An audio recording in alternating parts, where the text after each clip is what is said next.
Hello everyone! In this video, I'll show you how to apply to become a delivery rider in the UK.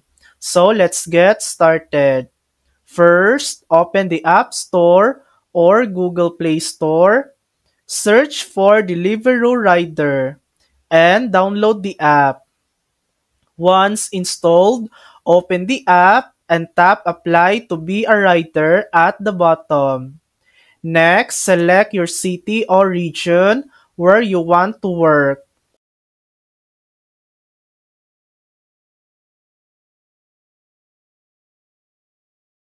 Then, fill in your name, email, and phone number. Choose your vehicle type, bicycle, e-bike, scooter, or car. Then, tap Next. You'll receive verification codes via email and SMS. Enter both codes to complete your application. Once approved, Deliveroo will send you a confirmation email and you'll be ready to start delivering. And that's it.